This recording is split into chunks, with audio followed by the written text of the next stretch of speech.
মুর্শিদাবাদ জেলার নির্বাচন হয়ে যাওয়ার পর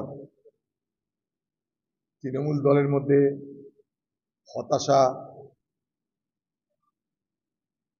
ক্রমশ বাড়ছে এবং পরাজয়ের স্পষ্ট ইঙ্গিত তারা দেখতে পাচ্ছে।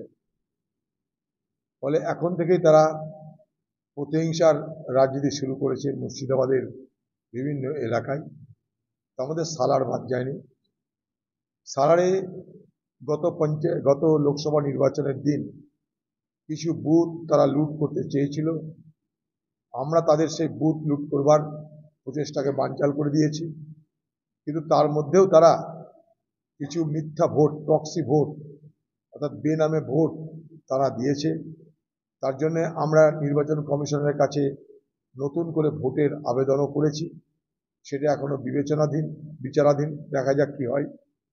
তার মধ্যেই তৃণমূল দলের পক্ষ থেকে যে সমস্ত মানুষেরা সেদিন কংগ্রেসকে সমর্থন করেছিল বলে তাদের সন্দেহ, আশঙ্কা, তাদের উপরে আক্রমণ তারা শুরু করেছে। তার মধ্যে আজকেই উজুনিয়াতে সেখানটায় তৃণমূল দলের পক্ষ থেকে হামলা হয়েছে, আমাদের কাছে খবর এসছে। আমরা একটু পরেই প্রশাসনকে বলবো, কারণ এখনো সমস্ত কিছুই নির্বাচন কমিশনের অধীন। তাই নির্বাচন কমিশনকে এই ব্যাপারে তৎপর হতে হবে।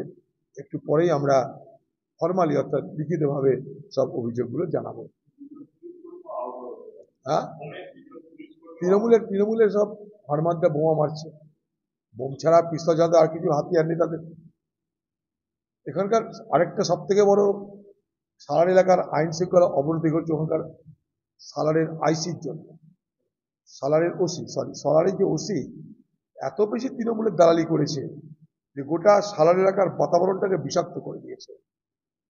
তাই সালারের ওসি যতক্ষণ থাকবে বোমাবাজি বন্ধ হবে না, বরং বাড়বে।